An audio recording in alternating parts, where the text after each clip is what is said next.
Consider neutral conducting sphere, a point positive charge is placed outside the sphere, net charge of the sphere then.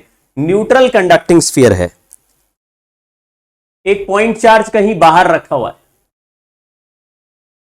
A positive point charge is placed outside the sphere, the net charge on the sphere. अभी देखो बाहर अगर charge रखते हैं तो केवल यहां यानी आउटर सरफेस पे ही चार्ज इंड्यूस्ड हो जाएगा.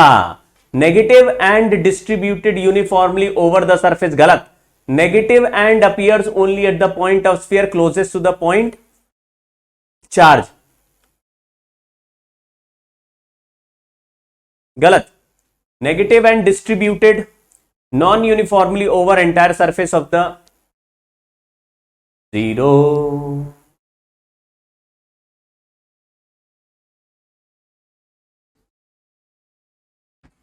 Elliptical cavity is carved within the perfect conductor. A positive charge is placed at the center of the cavity. The positive charge A and B are, the points A and B are on the cavity surface as shown in the figure. मतलब inner surface पे A and B दो points हैं. Then electric field near A in the cavity is electric field near B in the cavity, गलत. Electric charge density at A equal to charge density at B, ये भी गलत. Potential at A equal to potential at B, ये सही. Potential क्या है ये बाद में करेंगे, बाद में करेंगे. लेकिन आप ये देखो कि ये चार्ज से ज्यादा डिस्टेंस है, यहां चार्ज से कम डिस्टेंस है. हाँ, अगर चार्ज से ज्यादा डिस्टेंस होगा तो P पॉइंट पर इलेक्ट्रिक फील्ड का नेट मैग्नीट्यूड कम होगा, और चार्ज से कम डिस्टेंस होगा तो A पॉइंट पर इलेक्ट्रिक फील्ड का मैग्नीट्यूड ज्यादा होगा. Total electric flux through the surface of cavities, ये भी अभी करेंगे गॉस लॉ से. पहले सवाल ये दोनों के लिए मैंने दे दिया है.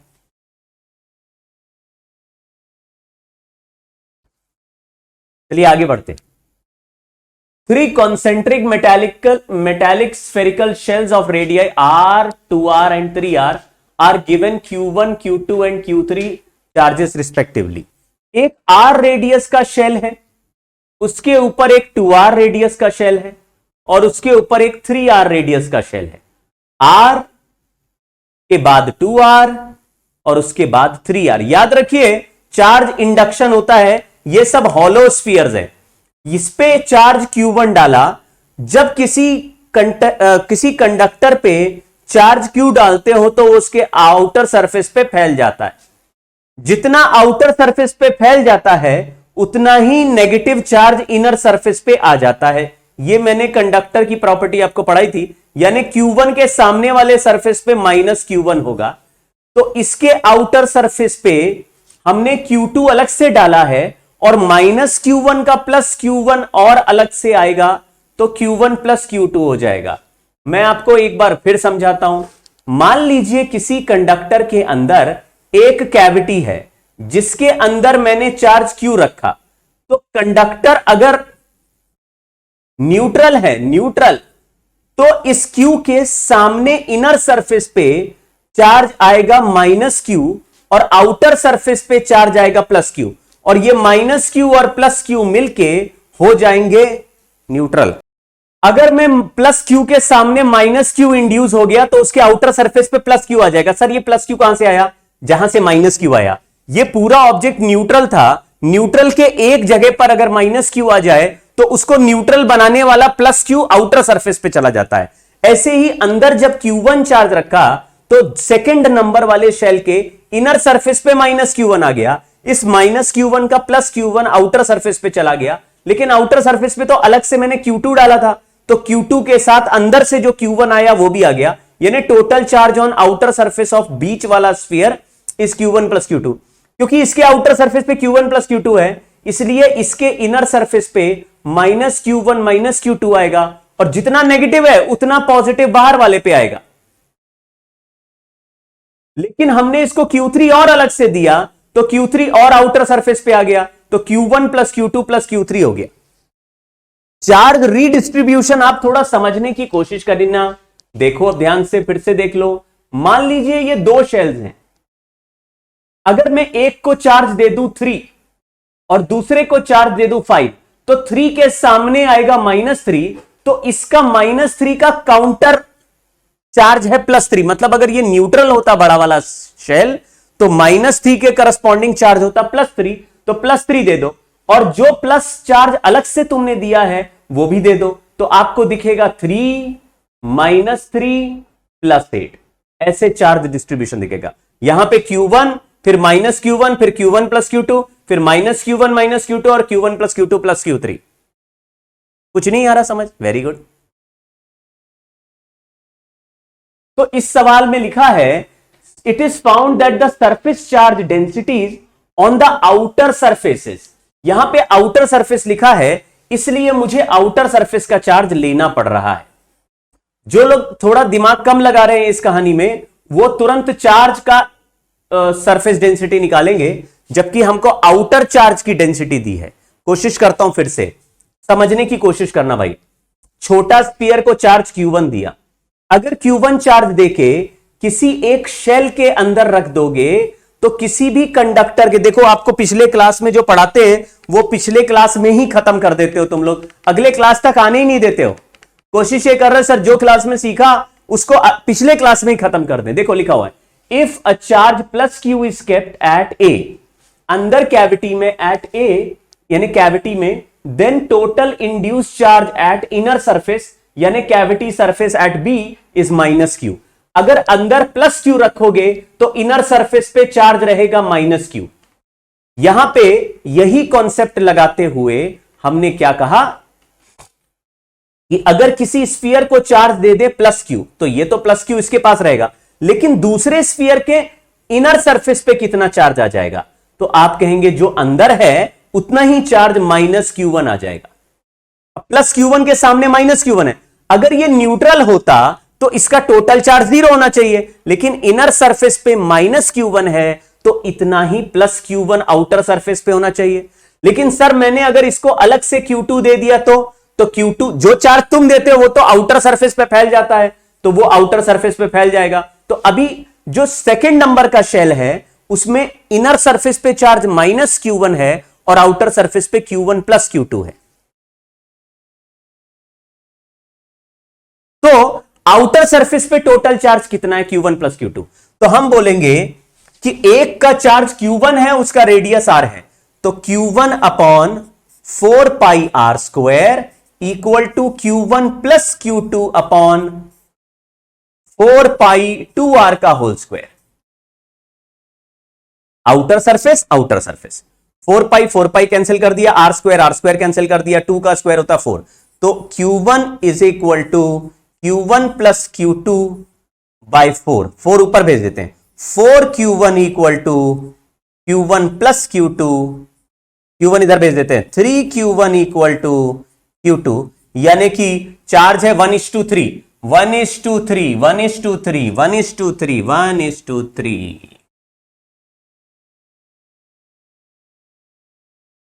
1:3।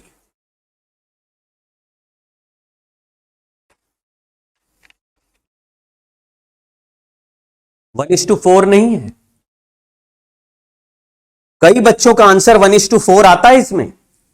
Number of electric field lines crossing an area represents electric flux, represents flux नहीं। कहीं पर इलेक्ट्रिक फील्ड लाइन चल रही थी, बड़ा सा एरिया था, उसमें एक छोटा एरिया मैंने लिया, उसको बोल दिया डीए। इस एरिया डीए और इलेक्ट्रिक फील्ड जो उससे क्रॉस हो रही है उनके बीच में एंगल थीटा है, तो हमने कहा कि फ्लक्स का वैल्यू हो गया ई डीए कॉस थीटा या ई डीएस कॉस थीटा, डिपेंड करता है आप कैसे लिखना चाहते हैं। फ्लक्स का वैल्यू इंटीग्रेशन कर देंगे, फ्लक्स का value integration E dot DS या ई डॉट डीए कर देते, चलिए ई डॉट डी। अब ये एरिया ए कैसे लेते हैं? एरिया है हमारे पॉइंट ऑफ व्यू पे डिपेंड करता है, लेकिन जैसे कोई सरफेस एरिया ए है, तो vector A is always perpendicular to, area vector is perpendicular to plane of area A. जो प्लेन होगा उसके परपेंडिकुलर, लेकिन सर परपेंडिकुलर तो नीचे भी है, तो यूजुअली आप अपने पॉइंट ऑफ व्यू से कहीं भी ले सकते हैं डायरेक्शन। एरिया वेक्टर का यूजुअल डायरेक्शन आउटवर्ड नॉर्मल होता है, लेकिन ऐसा कोई फिक्स्ड रूल नहीं आपके लिए। जैसे मान लीजिए टेबल है और टेबल के ऊपर का सरफेस एरिया आप देख रहे हैं, तो आउटवर्ड नॉर्मल ले लीजिए, आउटवर्ड नॉर्मल। तो सर अगर मैंने एरिया को ऐसे देखा तो आउटवर्ड नॉर्मल कैसे बोलेंगे? आप इधर से देख रहे हो तो आपके लिए एरिया वेक्टर का डायरेक्शन आपकी तरफ आता हुआ आउटवर्ड नॉर्मल हो गया। अगर इलेक्ट्रिक फील्ड भी इसी डायरेक्शन में है तो आपको इस एरिया से पास होने वाला फ्लक्स पॉजिटिव बोलना है, आउटवर्ड नॉर्मल। अगर इस एरिया को आप पीछे से देख रहे हो और आपने बोला कि एरिया वेक्टर आउटवर्ड नॉर्मल होता है, तो आपकी तरफ आता हुआ एरिया वेक्टर का डायरेक्शन ले लिया, तो फील्ड लाइंस अगर आपको अब दिखाई देंगी तो आपके लिए आपके पॉइंट ऑफ व्यू से उसी फ्लक्स को आप नेगेटिव बोल सकते हैं। लेकिन बेसिक रूल यह है कि फ्लक्स अगर किसी एरिया से बाहर आते हुए दिख रहा है तो उसको प्लस बोलना है, और किसी एरिया के थ्रू आपसे दूर जाते हुए एरिया के अंदर घुसते हुए फील्ड लाइंस दिख रही है तो आप उसको माइनस नेगेटिव फ्लक्स बोलना है। Positive flux, negative flux.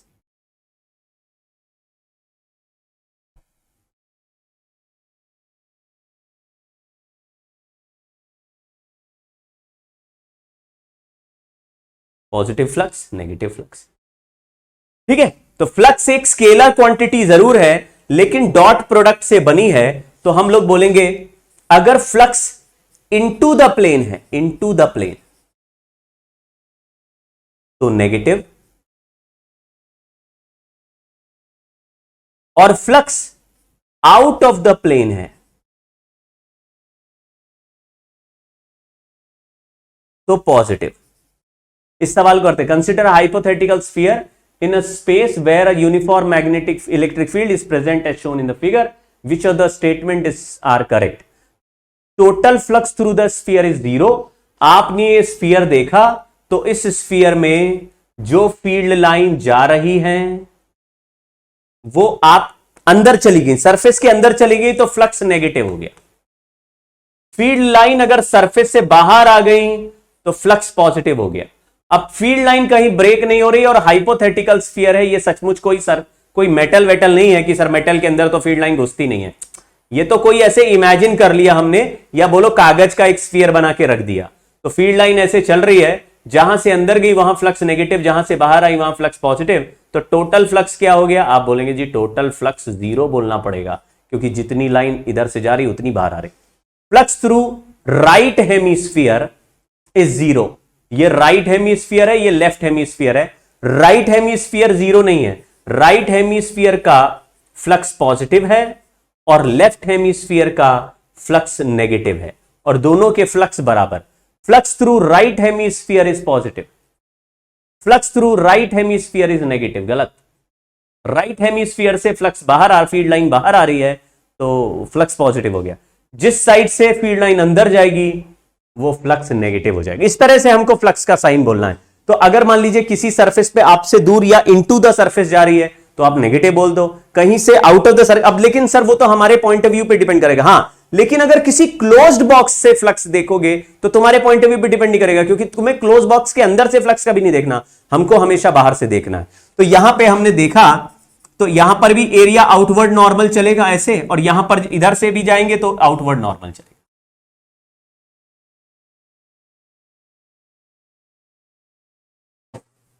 चलिए, electric flux through a surface of area 100 metre square lying in X Y plane, और इलेक्ट्रिक फील्ड दिया हुआ है। अगर किसी जगह पर एरिया एक्स वाई प्लेन में है, ऐसे एक्स वाई प्लेन में है, और एरिया का वैल्यू 100 मीटर स्क्वायर है इन एक्स वाई प्लेन, तो इस प्लेन के परपेंडिकुलर जो वेक्टर होता है वो जेड एक्सिस होती है। तो एरिया वेक्टर को हम 100 के कैप लिखेंगे अगर वेक्टर में लिखेंगे। इलेक्ट्रिक फील्ड है आई कैप प्लस √2 जे कैप प्लस √3 के कैप, तो फिर फ्लक्स निकालने के लिए डॉट प्रोडक्ट कर देंगे, क्योंकि एरिया वेक्टर भी के कैप में और ये वाला आई जेक के में के वाला मल्टीप्लाई, तो आंसर आ जाएगा 100√3 वोल्ट मीटर और 5। 100√3 ये 173 वाला आंसर हो जाएगा। ठीक है, आगे बढ़ते हैं। हमको कैसे पता ये के कैप है? एक्स वाई प्लेन है तो axis perpendicular to plane is Z axis, यानी एरिया वेक्टर को लिख दिया के कैप में, यानी जिस प्लेन में एरिया होगा उसका परपेंडिकुलर वाला वेक्टर लेना है। ये एग्जांपल देखिए, इलेक्ट्रिक फील्ड का वैल्यू दिया है ई नॉट आई कैप, और देखो ये प्लेन वाला जो एरिया है वो वाई जेड प्लेन में है, वाई जेड प्लेन में।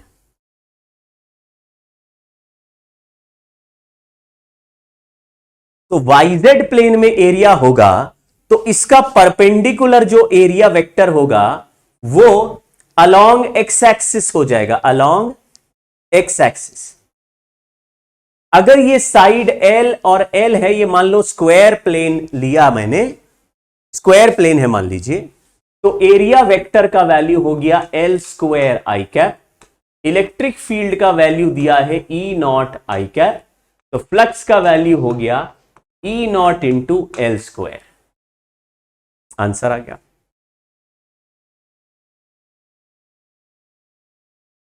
थोड़ा पहचानिएगा,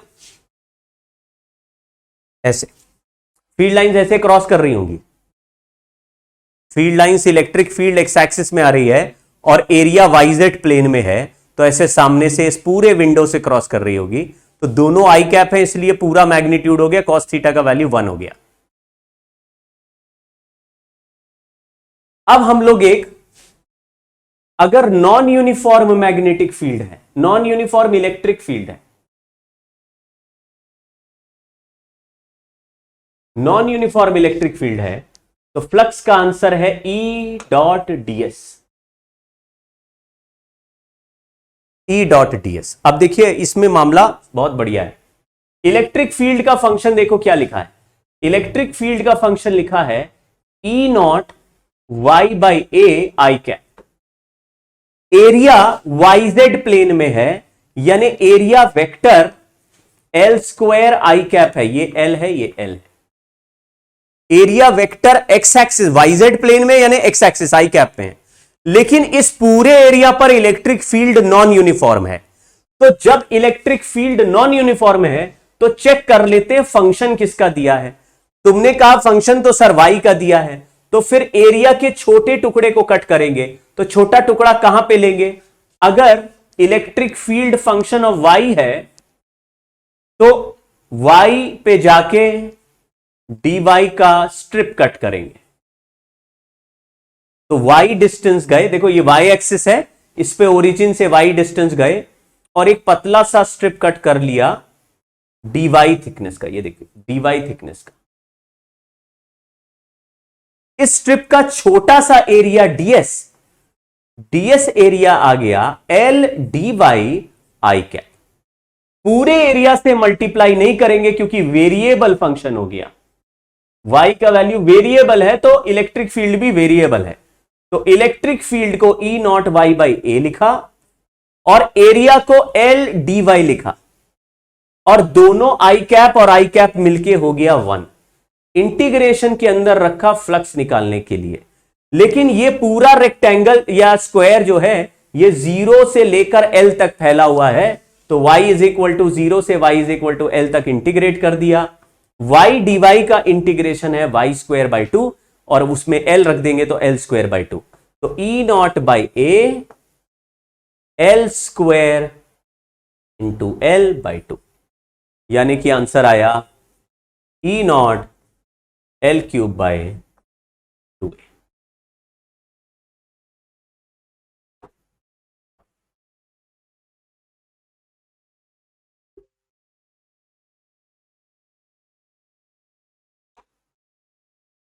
ये ई नॉट बाई ए बाहर हो गया, वाई डी वाई का इंटीग्रेशन वाई स्क्वायर बाई 2, और ये जो एल है ये एज इट इज एल लिख दिया, तो E naught L cube by 2 है। ये हमारे फ्लक्स का आंसर आ गया।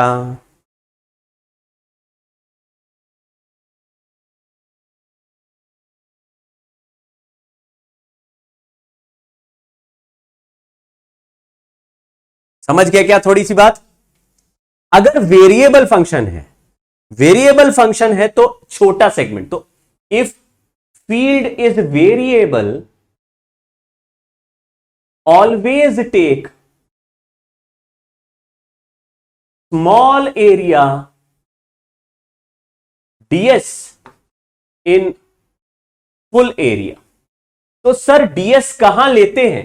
पहले फंक्शन चेक कर लो। जैसे इस क्वेश्चन में फंक्शन y का दिया है तो y पे dy, अगर फंक्शन z का दिया होता तो z पे dz, अगर फंक्शन y और z का दोनों दिया होता तो y पे dy और फिर उसी स्ट्रिप में z पे dz। लेकिन ऐसा डबल इंटीग्रेशन पूछा नहीं जाता, इसलिए हम लोग उसमें नहीं घुसेंगे। हम सिंपल फंक्शन रखेंगे, या तो फंक्शन y का दिया होगा या z का दिया होगा, क्योंकि ये एरिया है किस प्लेन में? आप कहेंगे ये एरिया तो yz प्लेन में।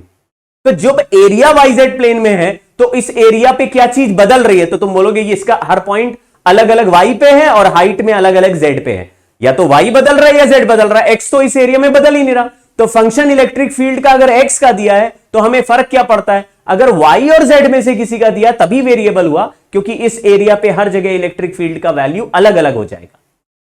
तो शायद थोड़ा थोड़ा इमेजिन हो रहा है कि मान लीजिए एक एरिया मुझे दिया हुआ है और यहां पर भी इलेक्ट्रिक फील्ड का वैल्यू 2 है, यहां भी 2 है, यहां भी 2 है, यहां भी 2 है, यहां भी 2 है, यहां भी 2 है, यहां भी 2 है, यहां भी 2 है, यहां भी 2 है, यहां भी 2 है, यहां भी 2 है, यहां भी सब जगह इलेक्ट्रिक फील्ड का वैल्यू 2 है और एरिया ये 4 इंटू 4 मीटर का है। तो आप बोलोगे भाई 16 का एरिया, इलेक्ट्रिक फील्ड 2, 32 हो गया फ्लक्स। ये तो आसान है। लेकिन अगर मैं ऐसे बोल दूं यहां पे इलेक्ट्रिक फील्ड 2 है, फिर यहां 3 हो गई, फिर यहां 4 हो गई, फिर यहां 5 हो गई, ऐसे इलेक्ट्रिक फील्ड बदलती जा रही है, तो फिर तुम कहोगे अरे ये हॉरिजॉन्टल में चलने पे बदल रही है, तो y पे जाके dy का टुकड़ा कर लेंगे। अगर नीचे से ऊपर इलेक्ट्रिक फील्ड बदल रही है तो भी फ्लक्स इंटीग्रेशन से निकालना पड़ेगा, तो फिर नीचे से ऊपर जाके बीच में z पे dz कट करना पड़ेगा। मैं जो लॉजिक बता रहा हूं वो थोड़ा थोड़ा आपके दिमाग में बैठा होगा।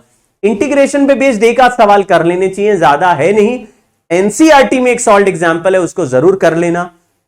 एनसीईआरटी एक बुक है, उसमें एक इलेक्ट्रिक फ्लक्स का वेरिएबल इलेक्ट्रिक फील्ड का सॉल्व एग्जांपल है, लेकिन आप जब उसको देखोगे तो आपको पता चलेगा ये वेरिएबल इलेक्ट्रिक फील्ड है नहीं, उसमें यूनिफॉर्म इलेक्ट्रिक फील्ड का ही एग्जांपल है। फ्लक्स निकालना है।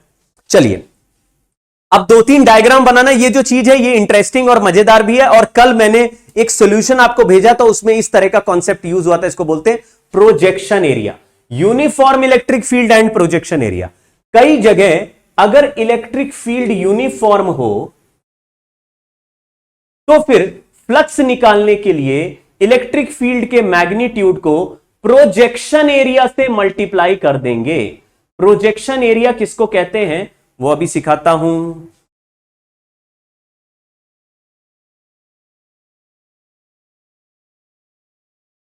अरे भाई मैं क्लास में हूं और बच्चे मुझे मैसेज कर रहे हैं, ऐसा क्या हो रहा है भाई?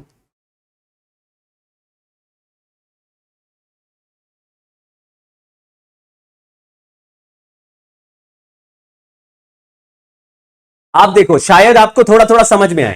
क्वेश्चन पहला सवाल, इलेक्ट्रिक फील्ड का वैल्यू E है और इस स्फेरिकल सरफेस से फ्लक्स निकालना है। ये स्फेरिकल सरफेस है, हेमीस्फेरिकल सरफेस है, इसका फ्लक्स निकालना है। तो सवाल यह है find flux through curved surface. लेकिन आज आपको मैं क्या सिखा रहा हूं कि ये जो पीछे वाला सरफेस है उससे उतनी ही फील्ड लाइंस क्रॉस होंगी जो फील्ड लाइन पहले इस फ्लैट सरफेस से क्रॉस होंगी। तो पीछे कर्व्ड सरफेस के बजाय अगर फ्लैट सरफेस लोगे तो फ्लक्स का वैल्यू डायरेक्टली आ जाएगा। तो सर पीछे वाले सरफेस से क्यों नहीं मल्टीप्लाई कर सकते? क्योंकि पीछे वाले सरफेस में हर सेगमेंट के एरिया का डायरेक्शन अलग है। एरिया वेक्टर जो होता है वो सरफेस के परपेंडिकुलर होता है। तो सभी एरिया जब अलग अलग डायरेक्शन में होंगे तो यहां हर जगह इलेक्ट्रिक फील्ड और एरिया का एंगल अलग बनेगा। लेकिन अगर सेम फील्ड लाइंस इस एरिया से पास हो रही हैं तो मैं डायरेक्ट इस एरिया को मल्टीप्लाई करूं which is a flat area, तो इसका एरिया वेक्टर इलेक्ट्रिक फील्ड के डायरेक्शन में है, तो इसका फ्लक्स कैलकुलेट करना आसान है। तो मैंने सोचा अगर ये रेडियस r का हेमिस्फीयर है तो इलेक्ट्रिक फ्लक्स का आंसर, इसमें इलेक्ट्रिक फ्लक्स का answer electric field into projection area कर देंगे। अब what is projection area of a hemispherical curved surface on to this plane के परपेंडिकुलर वाला सरफेस।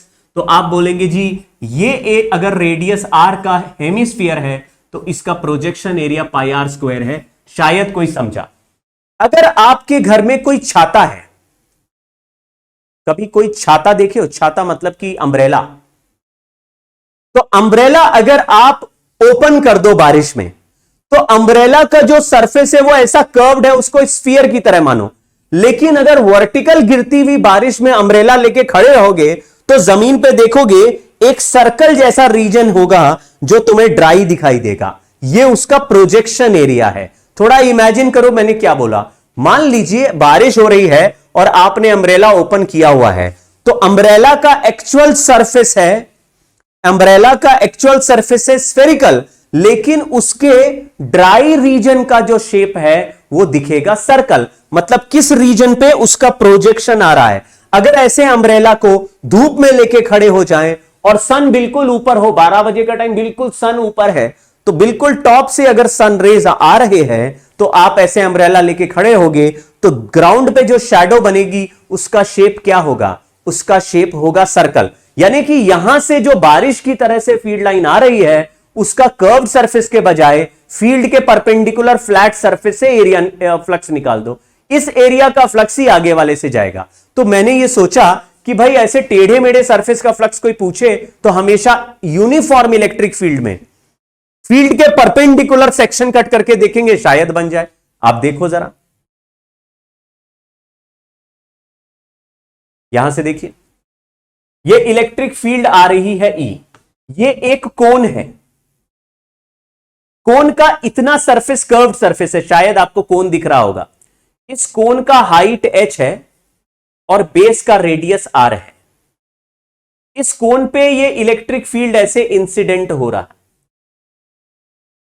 आपको पूछा इस कोन के कर्व्ड, आधा कोन है भाई, ये आधा कोन, इसके कर्व्ड सरफेस पे कितना फ्लक्स है? आधा कोन है, थोड़ा शायद इमेजिन कर पा रहे हो। तो पूछा इस आधे कोन के सरफेस से, इधर लेफ्ट वाले सरफेस से ही कितना फ्लक्स होगा? फ्लक्स बताओ। तो आपने बोला कोन का फ्लक्स मतलब ट्रायंगल का, ये जो ट्रायंगल है इसका प्रोजेक्शन एरिया हो गया। शायद कोई समझ पा रहा है क्या?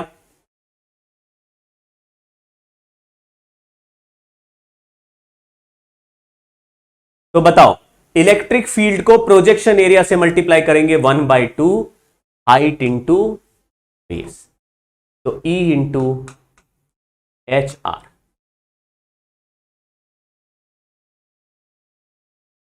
ये है हाफ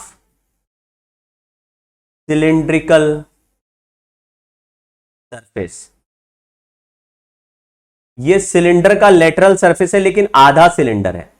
इस सिलेंडर का हाइट h है और बेस पे रेडियस r है, इसका रेडियस r है।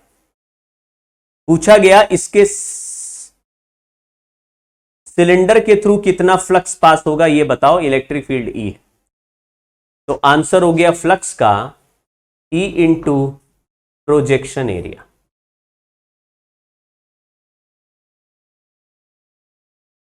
E को लिखा E, लेकिन प्रोजेक्शन एरिया को एक रेक्टेंगल की तरह ले लिया, 2r into H, 2r into H.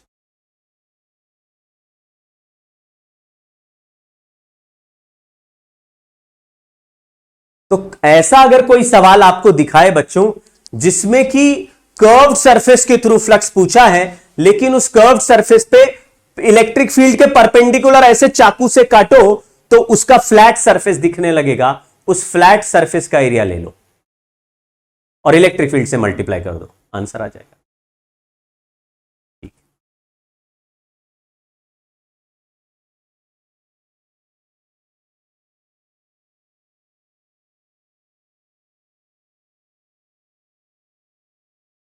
अब इसमें भी यही करते, सवाल पढ़ते हैं। Uniform electric field E not I cap, यानी एक्स एक्सिस में चलने वाली इलेक्ट्रिक फील्ड है, एक्स में चलने वाली इलेक्ट्रिक फील्ड,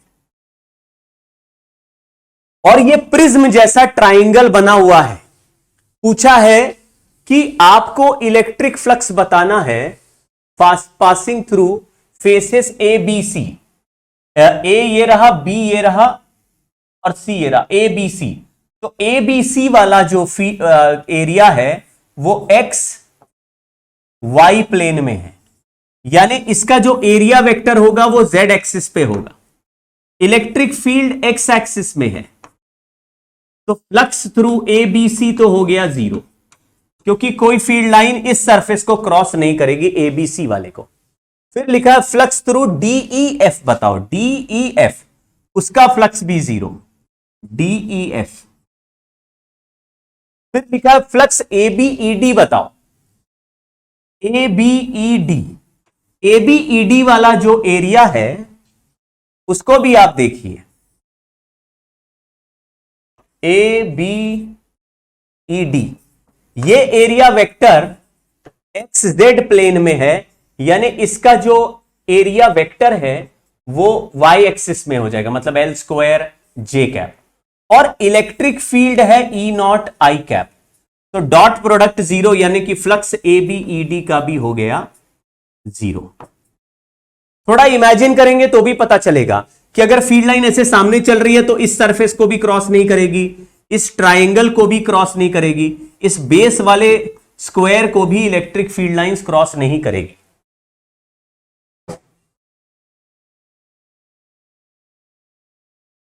तो बताइए, क्या आपको ऐसा लग रहा है कि ये वाला जो सरफेस है, मैं एक बार कलर चेंज करके फिर ट्राई करता हूं,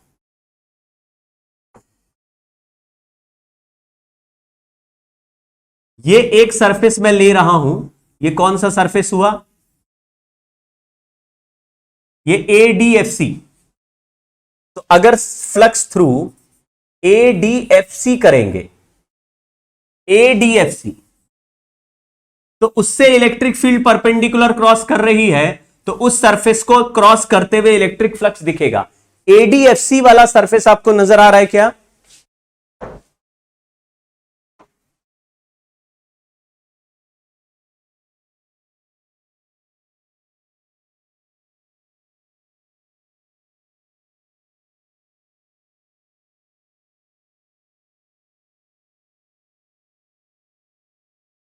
तो ADFC वाला जो स्क्वायर है उसका फ्लक्स हो जाएगा ई नॉट इंटू एल स्क्वायर, और फ्लक्स थ्रू BEFC।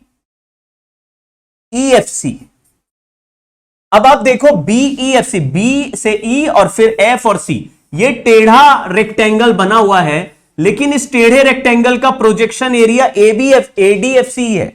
तो हमने बोला इलेक्ट्रिक फ्लक्स का वैल्यू ई नॉट एल स्क्वायर हो जाएगा, क्योंकि BEFC का प्रोजेक्शन एरिया इज ADFC। इसको देखो जरा, बताओ ये बात समझ गए क्या?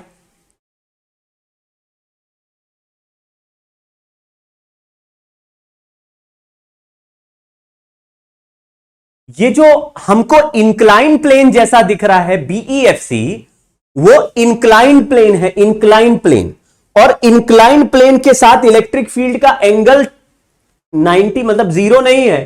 तो हमने कहा इंक्लाइन प्लेन के परपेंडिकुलर अगर मैं इसका प्रोजेक्शन एरिया ले लूं, तो वैसे ये सरफेस टेढ़ा है, लेकिन इसका एक वाईजेड प्लेन में कंपोनेंट लेंगे तो ये ADFC बन जाएगा। या कह दो, जितनी फील्ड लाइन इस ADFC से पास करेगी वही फील्ड लाइन आगे चल के इस ट्राइंगल के डायगोनल, मतलब इस ट्राइंगल के ये वाले इंक्लाइन प्लेन वाले से पास करेगी। चलिए इस क्वेश्चन को करते हैं। थोड़ा बिल्कुल सिमिलर सवाल है ये, बिल्कुल ऐसा ही सवाल है, लेकिन थोड़ा इमेजिन करना। अगर कभी आपने कोई क्यूब देखा,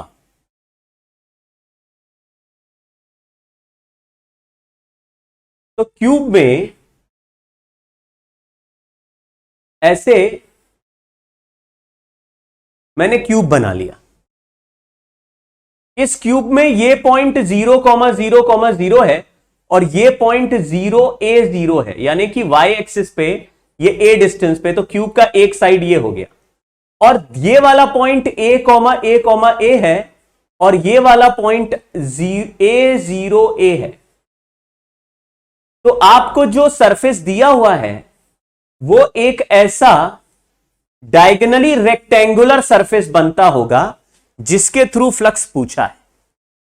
इलेक्ट्रिक फील्ड को देखो तो E0x कैप लिखा है या E0I कैप लिखा है, यानी इलेक्ट्रिक फील्ड लाइंस ऐसे एक्स एक्सिस में चल रही है। अगर ये जो डायगोनल वाला फेस बनाया है,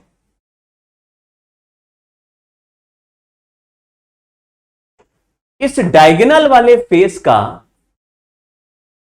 एंगल देखें तो 45, एक्स एक्सिस के साथ 45 डिग्री है। क्या ये डायगोनल वाला फेस का एंगल 45 डिग्री समझ में आ रहा है? लेकिन आप कहें कि एक्स एक्सिस के परपेंडिकुलर अगर फेस लेके इसका कंपोनेंट बनाए, परपेंडिकुलर फेस पे इसका कंपोनेंट बनाए, तो ऐसा वाईजेड प्लेन बनाया जा सकता है। और ये वाईजेड प्लेन का एरिया निकालना इज वेरी इजी। खेल समझ में आया क्या? तो हम ये कह सकते हैं कि अगर ये वाईजेड प्लेन का एरिया निकालें तो ये ए स्क्वायर एरिया हो गया, और इलेक्ट्रिक फील्ड इसी सरफेस को क्रॉस कर रहा है परपेंडिकुलरली, फील्ड का वैल्यू E0I कैप हो गया। तो आंसर E0 इंटू ए स्क्वायर फ्लक्स का आंसर हो गया। नहीं तो E0 into √2a² into cos 45 ऐसे करना पड़ेगा। अगर आप एग्जैक्ट उसी एरिया से निकालना चाहें तो electric field into area into cos theta, तो आंसर E0 a²। अब ये जो एग्जाम्पल कर रहे हैं ये वेरी इंपॉर्टेंट एग्जाम्पल है। इस एग्जाम्पल में चार्ज Q है, पॉइंट चार्ज, और उसके सामने R रेडियस का एक सर्कुलर सरफेस है या डिस्क टाइप का सरफेस है। ये सरफेस है, ये कोई मेटल नॉन मेटल नहीं है, ये केवल एक सरफेस है। और चार्ज Q से इस सरफेस का सेंटर x डिस्टेंस पे है। हमको पता लगाना है find electric flux of charge Q passing through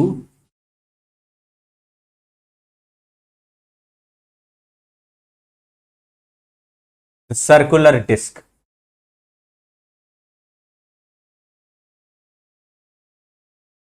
ठीक, अगर ऐसे सर्कुलर डिस्क पे फ्लक्स निकालना हो तो आप कहेंगे भाई यहां पे इलेक्ट्रिक फील्ड निकाल लो, लेकिन ये डिस्क का चार्ज से हर पॉइंट अलग डिस्टेंस पे है। तो इस चार्ज की वजह से इस डिस्क के हर पॉइंट पर इलेक्ट्रिक फील्ड अलग बनेगा और डायरेक्शन भी अलग बनेगा, क्योंकि चार्ज का इलेक्ट्रिक फील्ड का फॉर्मूला होता है KQ/R²। और ये पॉइंट डिस्क का ज्यादा दूर है, फिर ये पॉइंट उससे कम दूर है, और सेंटर सबसे पास है, और अलग अलग पॉइंट का डिस्टेंस भी अलग है, और अलग अलग पॉइंट में डायरेक्शन ऑफ इलेक्ट्रिक फील्ड भी अलग होगा। तो मैंने इसलिए डिस्क पे एक छोटा सा रिंग लिया, क्योंकि चार्ज Q का जो इलेक्ट्रिक फील्ड बनेगा वो नॉन यूनिफॉर्म बनेगा डिस्क के लिए। और अभी अभी मैंने सिखाया कि अगर नॉन यूनिफॉर्म है बन जाए तो एक छोटा एरिया लेते हैं। और यह भी आपको पता है कि कभी भी डिस्क में छोटा एरिया का मतलब है उसमें एक पतला रिंग बनाएंगे। तो टेक रिंग RdR, तो एरिया ds का वैल्यू हो जाएगा 2πr/dr। यहां से इलेक्ट्रिक फील्ड हमने निकाला, इलेक्ट्रिक फील्ड का x एक्सिस से एंगल बन रहा है थीटा, तो यहां पर भी इलेक्ट्रिक फील्ड का एरिया के साथ जो ds के साथ एंगल बनेगा वही थीटा बन जाएगा। इलेक्ट्रिक फील्ड का फॉर्मूला है, ये डिस्टेंस x है, ये डिस्टेंस स्मॉल r है, तो ये √x² + r²। तो इलेक्ट्रिक फील्ड का आंसर हो गया KQ/√x² + r² का होल स्क्वायर करेंगे तो रूट हट जाएगा। तो इलेक्ट्रिक फील्ड हो गया इनटू एरिया का वैल्यू होता है 2πr/dr, और बीच का जो एंगल है वो थीटा, उसका लिख दिया cos थीटा। तो ये पूरा फॉर्मूला हो गया E ds cos theta, dot product हो गया। ये आ गया फ्लक्स। इसको ही इंटीग्रेट करेंगे 0 से लेकर कैपिटल आर तक, टोटल फ्लक्स आ जाएगा। अब फ्लक्स का वैल्यू मान लीजिए मैंने इस मेथड से कैलकुलेट कर दिया है और आंसर क्या आ रहा है डायरेक्ट मैं बता रहा हूं, उस आंसर को आप याद कर लीजिए। एक और मेथड है ये आंसर निकालने का, लेकिन उससे भी कोई फर्क नहीं पड़ेगा, आंसर याद कर लेना।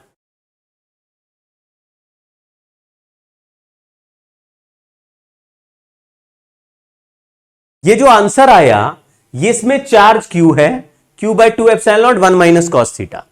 इसको करने का एक मेथड और है यूजिंग सॉलिड एंगल, लेकिन फिर उसमें नहीं घुस रहे हैं, आंसर यही आएगा। आप समझना इसमें थीटा क्या है, थीटा ये एज पर एंगल थीटा है, एच पे किनारे, मतलब थीटा मैक्स है, ये थीटा नॉट कर देते। तो आप समझो क्या मैंने बोला, अगर आपके सामने कोई सर्कुलर डिस्क हो और उसके सेंटर के सामने चार्ज क्यू रखा हो, तो उस चार्ज क्यू को डिस्क के एज से ज्वाइन कर दो, ये एंगल को थीटा बोल दो, ये रेडियस आर गिवन होगा, डिस्टेंस एक्स गिवन होगा, तो थीटा भी निकल आएगा। तो इस चार्ज का टोटल फ्लक्स जो पास करेगा उसका वैल्यू आप इस फॉर्मूले से निकाल सकते हैं, Q/2 bracket 1 minus cos theta. लेकिन थीटा एज के साथ एंगल है, theta angle between axis and as.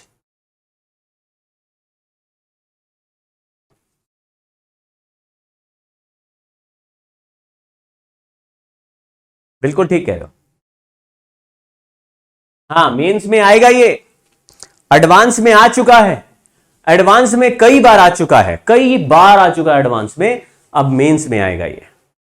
Solid angle से भी इसको कर सकते हैं, लेकिन अब मैं वो सॉलिड एंगल की दुनिया में नहीं तैर रहा हूं।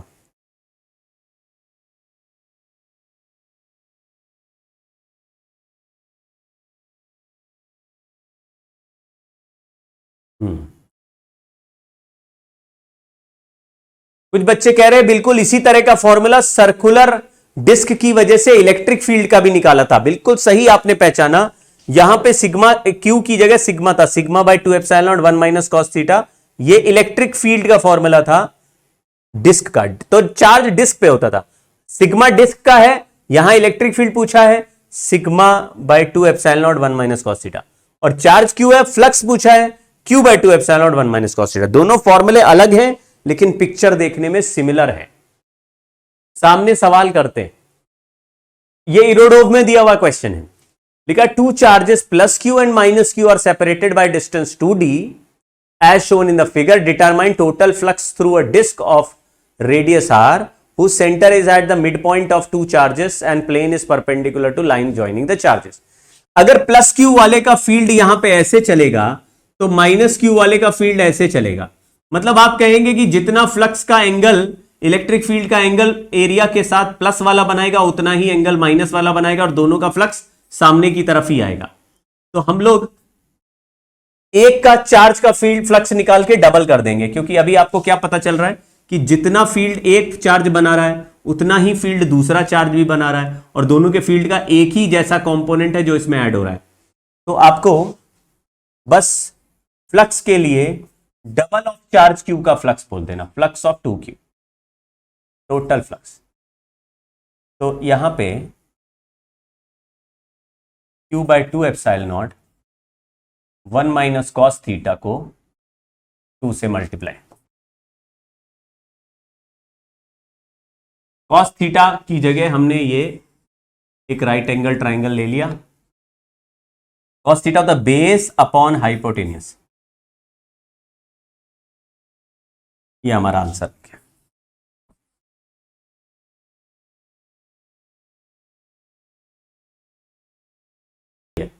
अब हमारा आज का मेन टॉपिक है गॉस लॉ। लिख दो भाई Gauss law, total flux linked with a closed surface. Underline जो कर रहे हैं आप भी अंडरलाइन कर देना, closed surface is equal to net charge enclosed, net charge enclosed within the closed surface divided by permittivity. यहां पे इंटीग्रेशन में सर्कल बना है, ये केवल गॉस लॉ के लिए है, केवल ओनली फॉर गॉस लॉ। क्या बोलता है गॉस लॉ? गॉस लॉ ये बोलता है कि क्योंकि देखो ये तभी काम करता है जब इलेक्ट्रिक फील्ड जो है, ये जैसे कूलम्स लॉ में हमने बात किया था, इलेक्ट्रिक फील्ड 1/r², यानी कि इलेक्ट्रोस्टैटिक में electric field proportional to 1/r² है। पॉइंट चार्ज के लिए ही देखा जाए, इलेक्ट्रिक फील्ड 1/r² का फंक्शन है, तो उससे किसी भी डिस्टेंस r पे चलोगे तो एरिया वेक्टर का जो एरिया का वैल्यू है वो 4πr² चलेगा। तो 1/r² के इलेक्ट्रिक फील्ड में एरिया 4πr² मल्टीप्लाई करोगे तो r² आपस में कट जाएगा। तो इलेक्ट्रिक फ्लक्स एरिया के शेप पे डिपेंड नहीं करेगा। अब आप देखना मैं क्या बोलना चाह रहा हूं। आप ऐसा इमेजिन करो आज से कि दुनिया में कोई क्यू चार्ज रख देने से वो क्यू चार्ज अपने चारों तरफ फील्ड लाइन बनाने लगता है। और ये इमेजिन करो कि कोई भी क्यू चार्ज कितनी फील्ड लाइन बनाता है, Q/ε0 के बराबर टोटल फ्लक्स बनाता है। उसको इमेजिन करना है। देखो, अगर एक चार्ज को, पॉइंट चार्ज Q को मैंने हवा में रख दिया तो उससे कुछ फील्ड लाइन बाहर निकलनी चाहिए, हालांकि हमें दिखती नहीं है, लेकिन ऐसे इमेजिन करो कि पॉइंट चार्ज एक बल्ब की तरह है। कोई बल्ब को स्विच ऑन कर देंगे तो उसमें से रोशनी निकलेगी, किसी बल्ब से कम रोशनी निकलेगी, किसी से ज्यादा, लेकिन कोई भी बल्ब ऑन करेंगे उससे चारों तरफ एक रोशनी निकलेगी। तो मान लीजिए एक चार्ज को रख दिया, उससे चारों तरफ इलेक्ट्रिक फील्ड निकल रही है। तो मैंने बोला ये टोटल जो इलेक्ट्रिक फील्ड का फ्लक्स है इस चार्ज का, इसका आंसर क्या है? आपने बोला ये कितनी फील्ड लाइन बना रहा है, Q/ε0 इतना फ्लक्स बना रहा है। अगर आपने इसको किसी इमेजिनरी बॉक्स के अंदर बंद कर दिया तो इस बॉक्स से कितनी फील्ड लाइंस बाहर आती हुई दिखेंगी? आप कहेंगे भैया जो चार्ज बंद है उतनी दिखेंगी। अब ध्यान से देखो, अगर इस बॉक्स का शेप मैं बदल दूं तो मैं पूछूं बताओ अब कितनी फील्ड लाइंस पास होते हुए दिखेंगी? अगर आप कहेंगे अंदर चार्ज वही है तो फील्ड लाइन का जो नंबर है वो चार्ज पर तो डिपेंड कर रहा है, लेकिन सरफेस एरिया के शेप और साइज पर डिपेंड नहीं कर रहा।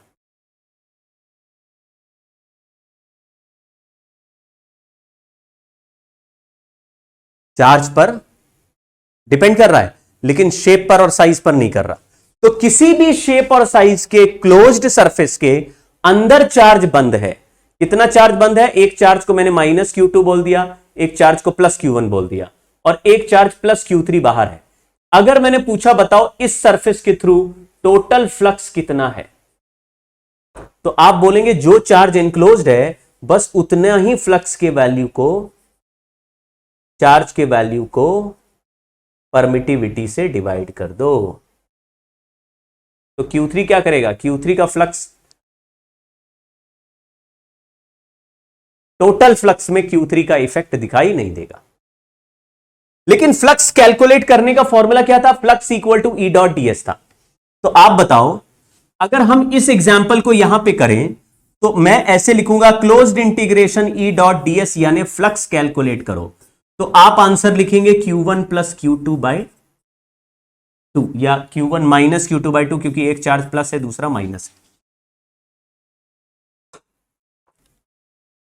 तो चार्ज को साइन के साथ लिख देंगे Q1 - Q2/2। अब आप इसको आराम आराम से समझो कि ये जो E है ये क्या है? ये E इलेक्ट्रिक फील्ड है। ध्यान से देखना, ये E क्या है? ये E इलेक्ट्रिक फील्ड है। ये इलेक्ट्रिक फील्ड किसकी इलेक्ट्रिक फील्ड है? मैं फिर से सवाल पूछता हूं, ये E जो इलेक्ट्रिक फील्ड है किसकी इलेक्ट्रिक फील्ड है? देखो दो तरह के चार्ज हैं। एक चार्ज जो सरफेस के अंदर बंद है, ये डॉटेड सरफेस को मैंने बोला है imaginary Gaussian surface. Gaussian surface का मतलब ऐसा क्लोज्ड सरफेस जिसके ऊपर गॉस लॉ लगाएंगे। तो एक दो चार्ज रखने के बाद मैंने, सुनो फिर आराम से, दो चार्ज रखे कहीं हवा में और उसको बंद कर दिया किसी इमेजिनरी बॉक्स से। आप थोड़ा इमेजिन करो, दो चार्ज हवा में रखे और उसको किसी इमेजिनरी, जैसे पॉलीथीन से कवर कर दिया। दो चार्ज हवा में रखे, उसको पॉलीथीन से कवर कर दिया। एक दो चार्ज बाहर भी हैं, दो चार्ज को हवा में बंद करके रखे और उसको पॉलीथीन से कवर कर दिया। मैंने बोला इस पॉलीथीन के बैग से कितना टोटल इलेक्ट्रिक फ्लक्स पास करेगा? तो आपको बोलना है जो चार्ज अंदर बंद है केवल उसका, चार्ज अपॉन एप्सिलॉन। लेकिन अगर मैं पूछूं इलेक्ट्रिक फील्ड यहां पे कौन बना रहा है, तो आपको कहना है कि इलेक्ट्रिक फील्ड सब बना रहे हैं। Q3 वाला चार्ज भी इलेक्ट्रिक फील्ड बना रहा है, Q1 वाला भी बना रहा है, Q2 वाला भी बना रहा है। तो यहां पर जो इलेक्ट्रिक फील्ड है वो नेट इलेक्ट्रिक फील्ड है due to all charges outside और इनसाइड। फिर से बोलता हूं, ये जो E डॉट ds में इलेक्ट्रिक फील्ड है वो ड्यू टू ऑल चार्जेस है, वो नेट इलेक्ट्रिक फील्ड है। आप समझना, मैंने दो चार्ज को रख के पॉलीथीन का कवर बनाया, तो क्या तीसरे चार्ज को पॉलीथीन दिख गई क्या? उसने बनाना बंद कर दिया अपना इलेक्ट्रिक फील्ड? नहीं। और यही इमेजिनेशन, यही जादू है। क्या जादू है? कि चार्ज 10 रख दो, 10 चार्जेस रखे हैं, अगर आप कोई भी गॉसियन सरफेस बनाओगे तो 10 चार्ज इलेक्ट्रिक फील्ड तो बना सकते हैं, लेकिन टोटल इलेक्ट्रिक फ्लक्स उन्हीं चार्ज पर डिपेंड करेगा जो अंदर है। फिर से सुनो, टोटल इलेक्ट्रिक फील्ड सारे बनाएंगे, सारे लोग इलेक्ट्रिक फील्ड बना सकते हैं, फिर भी फ्लक्स किस पर डिपेंड करेगा? जो चार्ज अंदर है। ऐसा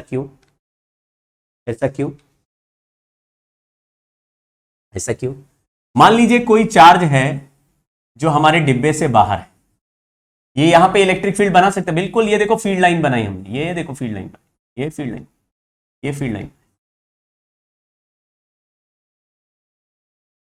तो आप कहेंगे अगर चार्ज सरफेस से बाहर है तो उसकी जो भी फील्ड लाइन है वो बाहर से स्टार्ट हुई है, तो जो फील्ड लाइन अगर ऐसे एक्सटेंड करूंगा तो सरफेस को क्रॉस करके अंदर जाएगी, तो अंदर से क्रॉस करके बाहर भी आ जाएगी। तो अगर चार्ज बाहर है तो उसका जितना फील्ड लाइन इनसाइड जा रहा है उतना फ्लक्स नेगेटिव हो गया, और जितना आउटसाइड आ रहा उतना फ्लक्स पॉजिटिव हो गया। यानी कि चार्ज बाहर है तो ये फील्ड तो सब जगह बना रहा है, लेकिन फ्लक्स में इसका कॉन्ट्रीब्यूशन 0 है। आप समझो, जो चार्ज बाहर है वो बाहर से फील्ड लाइन स्टार्ट करते हैं, जो चार्ज अंदर है वो अंदर से स्टार्ट करते हैं। अगर कोई चार्ज सरफेस के अंदर है तो वो अंदर से फील्ड लाइन स्टार्ट करेगा, तो हर जगह से फील्ड लाइंस केवल बाहर आ रही हैं, और बाहर आती हुई फील्ड लाइन को फ्लक्स पॉजिटिव कह रहे हैं। यानी कि यहां पे सारा का सारा फ्लक्स पॉजिटिव है, तो वो एड अप हो जाएगा। जबकि इसमें अगर चार्ज कोई बाहर है तो उसकी फील्ड लाइन एक जगह से क्रॉस होकर अंदर जाएगी, फिर अंदर से बाहर आएगी, तो एक जगह फ्लक्स नेगेटिव हो जाएगा, दूसरी जगह पॉजिटिव हो जाएगा। तो टोटल फ्लक्स में बाहर वाले चार्जेस का कंट्रीब्यूशन 0। क्या ये चार्ज यहां पे फील्ड नहीं बना रहा है, लेकिन फ्लक्स में इसका कंट्रीब्यूशन 0। थोड़ा दिमाग में अपना बैठाइए, कोई चार्ज अगर रख दिया दुनिया में तो फील्ड बनाएगा।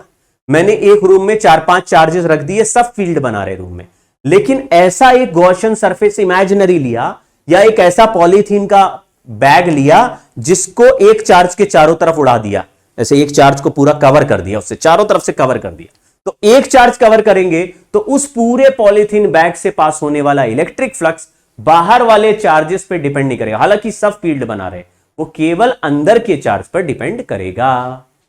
चलिए क्वेश्चन करते हैं। A point charge Q is kept just above the center of closed hemisphere as shown. Closed hemisphere as shown, just above. Determine the flux through, पहले बी पार्ट करते हैं। अगर एक हेमीस्फीयर है और सेंटर से जस्ट अबव, हम just above का मतलब ऑलमोस्ट सेंटर पे ही मान रहे, तो चार्ज क्यू को ऑलमोस्ट सेंटर पे रखा, तो हेमीस्फेरिकल सरफेस का पूरा यहां का पूरा डिस्टेंस, ऐसे बताओ कि इस हेमीस्फीयर को पूरा कवर करने के लिए क्या करना पड़ेगा, तो तुम कहोगे एक और हेमीस्फीयर रख देते हैं। अगर ये चार्ज जस्ट सेंटर के ऊपर, यानी जस्ट सेंटर पे ही, माने जस्ट अबव लिखा है इसलिए मतलब जस्ट सेंटर पे ही है, तो ऊपर का हेमीस्फीयर और नीचे के हेमीस्फीयर पे टोटल फ्लक्स बराबर हो जाएगा। यानी कि इसका फ्लक्स अगर φ1 है और इससे पास होने वाला φ2 है, तो φ1 इज इक्वल टू φ2 हो जाएगा, क्योंकि दोनों हेमीस्फीयर एक जैसे। लेकिन अभी गॉस ने क्या बताया, गॉसेस लॉ कहता है कि कोई भी क्लोज्ड बॉक्स हो, क्लोज्ड बॉक्स, तो उसका जो टोटल फ्लक्स होता है वो charge enclosed upon epsilon not होता है। चाहे ये चार्ज सेंटर पे हो या नहीं हो, ऊपर हो, यहां हो, दाएं हो, बाएं हो, कहीं भी हो, अगर चार्ज अंदर बंद Q है तो फ्लक्स का आंसर हो जाएगा Q बाय एप्सिलॉन नॉट। लेकिन क्योंकि ये charge almost at the centre है, इसलिए ये दोनों फ्लक्स जो मैंने लिखे ये बराबर होंगे। सवाल पूछा है केवल नीचे वाला फ्लक्स बताओ, ऊपर वाला सरफेस हम लेके आए, तो हमने करा कि इसको रख दो ऊपर से, कीप अदर हेमिस्फीयर अबव।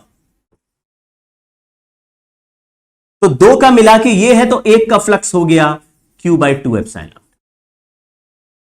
तो ये तो बी पार्ट सॉल्व हो गया पहले।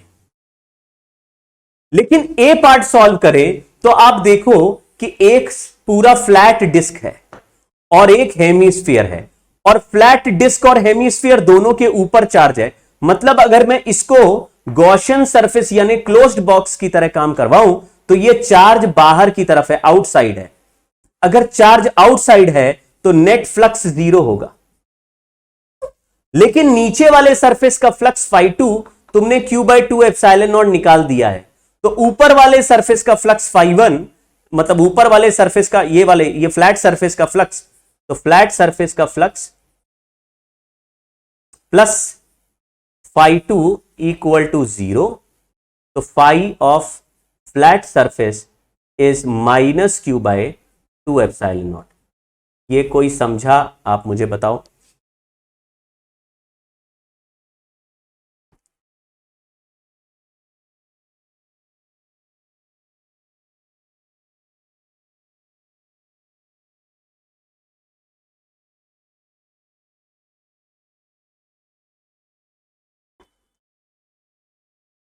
अगर एक हेमिस्फीयर के जस्ट ऊपर रखा है, सेंटर के जस्ट ऊपर है, तो ऊपर एक और हेमिस्फीयर लगा दिया, तुमने बोला ये तो पूरा बंद डिब्बा हो गया। बंद डिब्बे पे ही गॉसियन थ्योरम लगा सकते हैं, गॉस लॉ लगा सकते हैं। तो मैंने बोला अगर सेंटर ऑलमोस्ट सेंटर पे माने तो दोनों हेमिस्फीयर एक जैसे हैं, पूरा फ्लक्स होता है Q/ε0, आधा आधा हो जाएगा, तो हेमिस्फीयर का फ्लक्स आ गया। तो नीचे हेमिस्फीयर का फ्लक्स आ गया, लेकिन ये चार्ज जस्ट अबव है, यानी कि इस पे प्लेट लगा देंगे तो ये चार्ज इस पूरे डिब्बे के बाहर हो गया। पूरे डिब्बे के बाहर है तो ये पूरा फ्लैट और कर्व्ड मिला के क्लोज्ड बॉक्स का फ्लक्स हो गया 0। तो फ्लैट वाले का फ्लक्स वही जो अंदर नीचे वाले का।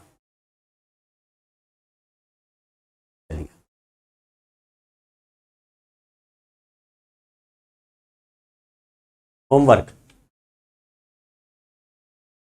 Homework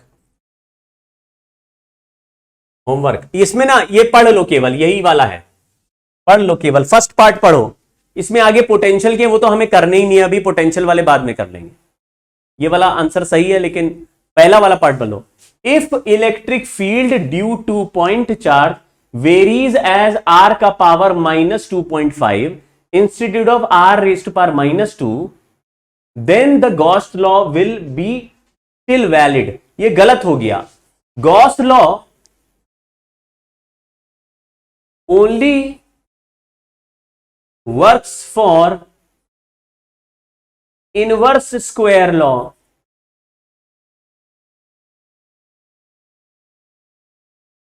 of point charge. सारे रिजल्ट पॉइंट चार्ज के फील्ड से डेराइव किए, चाहे रॉड का फील्ड हो उसको भी पॉइंट चार्ज बना के किया, रिंग का फील्ड भी पॉइंट चार्ज से किया, डिस्क का फील्ड भी रिंग से किया, रिंग पॉइंट चार्ज से बना था। तो सारे रिजल्ट पॉइंट चार्ज से स्टार्ट हुआ और पॉइंट चार्ज के फील्ड का आंसर 1/r² है। पूरा गॉस थ्योरम काम ही करता 1/r² में। मतलब साइंटिस्ट लोगों ने अलग अलग टाइप के फील्ड बना के इमेजिन करके उसमें गॉस लॉ लगाने की कोशिश की, तो गॉस लॉ लगता ही नहीं है। मैग्नेटिज्म में गॉस लॉ लगता है, लेकिन वहां पे टोटल फ्लक्स हमेशा 0 होता है, क्योंकि वो लाइन कभी ब्रेक ही नहीं होती। ग्रेविटेशनल फोर्स भी Gm1m2/r² है, तो क्या ग्रेविटेशन में गॉस लॉ लगा सकते हैं? बिल्कुल लगा सकते हैं। लेकिन अगर ग्रेविटेशनल फोर्स किसी और तरह के फॉर्मूले का होता तो उसमें भी नहीं लगता। तो अगर कोई इमेजिनरी इलेक्ट्रिक फील्ड बना दे, बोले इलेक्ट्रिक फील्ड 1/r³ का फंक्शन है, गॉस लॉ लगेगा क्या? आप बोलो बिल्कुल नहीं लगेगा, गॉस लॉ नहीं लगेगा। इसी केस में केवल गॉस थ्योरम काम करती है। होमवर्क इसको पढ़ लेते हैं।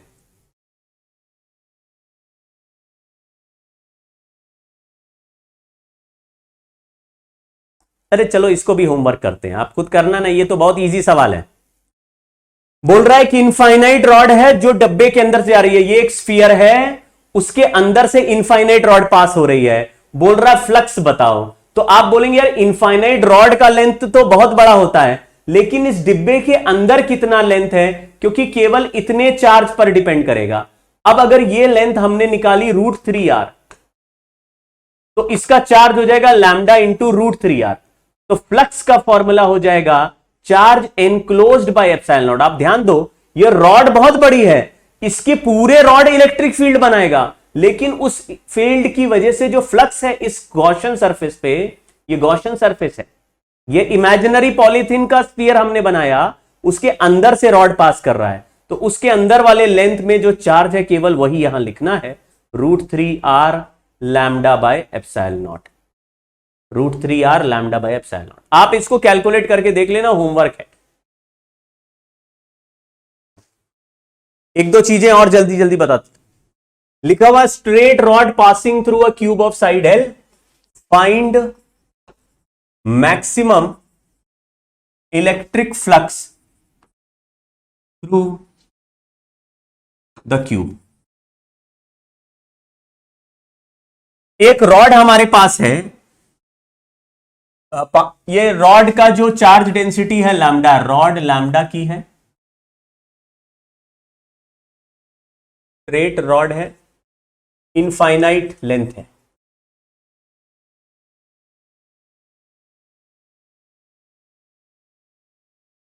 इसमें लिखा नहीं है कि रॉड कैसे पास हो रही है, बोल रहा है रॉड पास होने से मैक्सिमम इलेक्ट्रिक फ्लक्स इस क्यूब के थ्रू कितना होगा।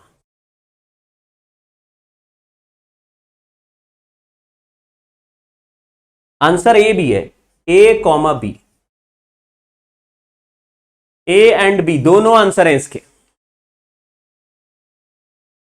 चलिए, अब ये शायद आपने 12th में सवाल किए होंगे, ऐसे सवाल पूछे जाते हैं, लेकिन ये 12th के स्कूल में बहुत प्यार से कराए जाते हैं सवाल। क्वेश्चन ऐसा है कि अगर एक चार्ज को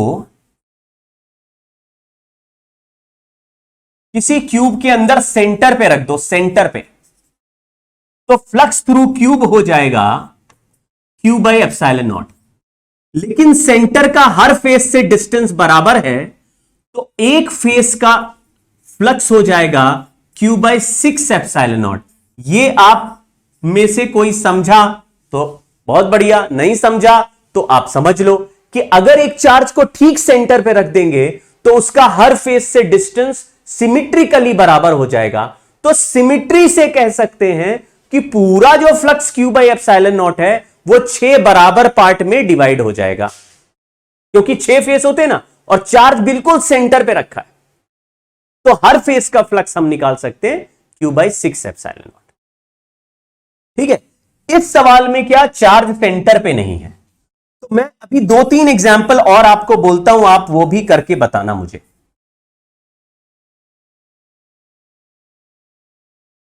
अगर चार्ज फेस सेंटर पे रखा है, फेस सेंटर पे, या चार्ज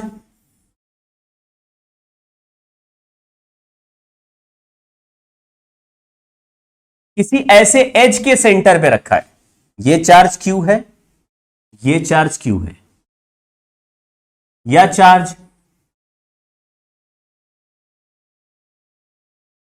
ऐसे कॉर्नर पे रखा है Q, तो फाइंड फ्लक्स थ्रू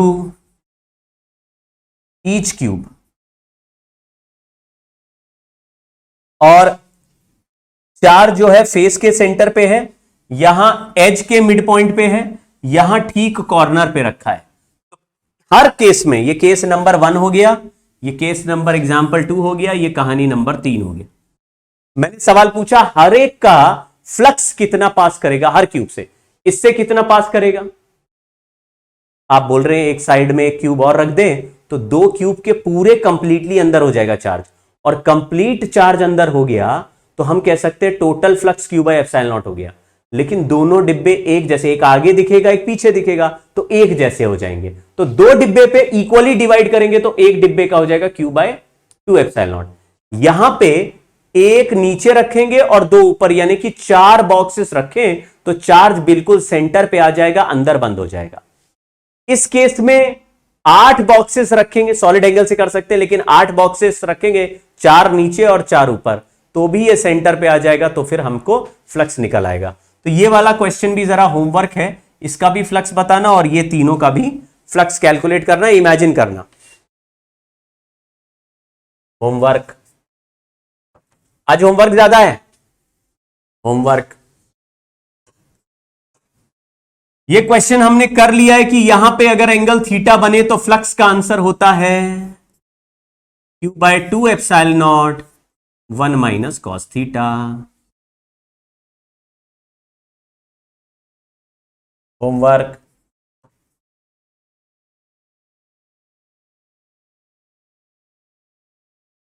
होमवर्क।